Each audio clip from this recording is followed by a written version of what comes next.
بسم اللہ الرحمن الرحیم۔ السلام علیکم ورحمۃ اللہ وبرکاتہ۔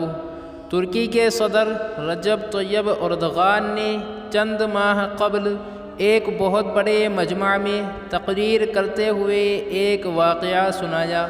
مجمع نے بہت غور سے اسے سنا۔ میں آپ لوگوں کو تاریخ کا ایک واقعہ سنانا چاہتا ہوں۔ منگول سلطنت کے بانی چنگیز خان کے پوتے کا نام ہلاکو تھا۔ اس نے بغداد پر قبضہ کیا اور اسے پوری طرح لوٹ لیا۔ بعض حوالوں کے مطابق اس نے 2 لاکھ اور بعض کے مطابق 4 لاکھ انسانوں کا قتل کیا۔ اس نے بغداد کی ساری قدیم مسجدیں، مکاتب اور محل ڈھا دیے۔ یہ ساری قیامتیں ہلاکو نے برپا کی۔ اسی ظالم حکمران نے جو بہت دور سے آیا تھا ایک حکم جاری کیا کہ وہ بغداد کے سب سے بڑے عالم سے ملنا چاہتا ہے۔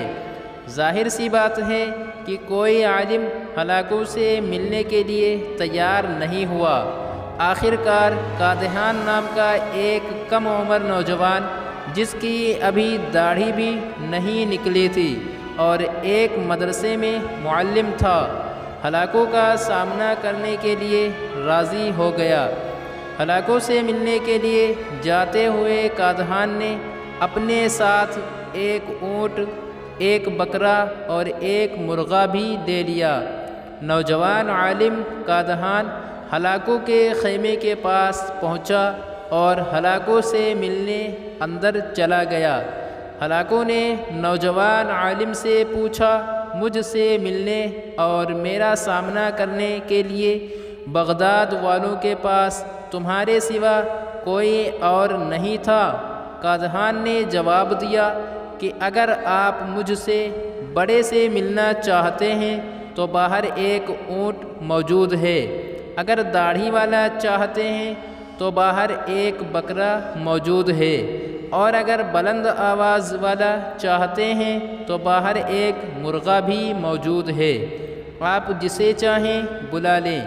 ہلاکو بھانپ گیا کہ اس کے سامنے کھڑا ہوا شخص کوئی عام آدمی نہیں ہے۔ تب ہلاکو نے اس سے پوچھا، یہ بتاؤ کہ میرے یہاں آنے کی وجہ کیا ہے؟ نوجوان نے اسے بہت گہرا جواب دیا۔ اس نے کہا، ہمارے اعمال اور ہمارے گناہ تمہیں یہاں لائے ہیں۔ ہم نے اللہ کی نعمتوں کی قدر نہیں کی، اس کی نافرمانیوں میں آگے بڑھتے گئے۔ دنیا، مال و دولت اور زمین جائیداد ہمارے دلوں میں رچ بس گئی، اس لیے اللہ نے آپ کو ہمارے پاس اپنا عذاب بنا کر بھیجا ہے، تاکہ اس نے ہمیں جو نعمتیں دی تھیں وہ ہم سے واپس لے لے۔ یہ جواب سن کر ہلاکو نے دوسرا بڑا عجیب سوال کر دیا کہ مجھے کون یہاں سے نکال سکتا ہے؟ نوجوان نے جواب دیا، جب ہم نعمتوں کی قدر جان لیں گے، ان کا شکر ادا کرنے لگیں گے اور آپس کے اختلافات ختم کر لیں گے تو اس وقت پھر آپ یہاں ہرگز نہیں رہ سکیں گے۔ اس وقت مسلمانوں میں ایک بڑی بیماری یہ پھیلی ہوئی ہے کہ دوسری اقوام پر آنے والی قدرتی آفتوں کو تو وہ پورے یقین کے ساتھ اللہ کا عذاب قرار دیتے ہیں، لیکن اپنی حالت کی بے انتہا خرابی کو بھی احتساب کی نگاہ سے نہیں دیکھتے ہیں۔ حالانکہ ہماری تاریخ میں ایسی بہت سی حکایتیں ہیں جو خود احتسابی کا احساس ابھارتی ہیں۔ اس طرح کی حکایتوں کی اہمیت کو بخوبی سمجھیے۔ مسلمانوں کے لیے اس واقعہ میں بڑا سبق ہے۔ اللہ کی تنبیہی عذابوں کو دوسروں کے یہاں نہیں بلکہ خود اپنے یہاں دیکھنے کی ضرورت ہے، ورنہ غفلت اور بے عملی کے پردے اور زیادہ دبیز ہو جائیں گے اور صبح امید اور دور ہو جائے گی۔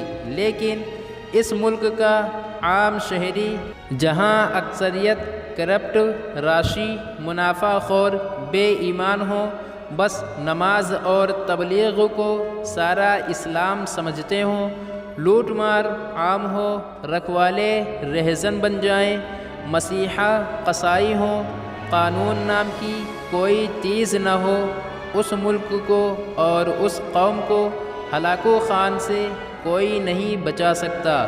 بس انتظار کریں۔ اللہ تعالی ہمیں اور آپ کو اس کی نعمتوں کا شکر کرنے والا بنائے، آمین یا رب العالمین۔ اگر آپ کو یہ ویڈیو پسند آئی ہو تو ویڈیو کو لائک کیجیے اور چینل کو بھی سبسکرائب کیجیے۔ شکریہ۔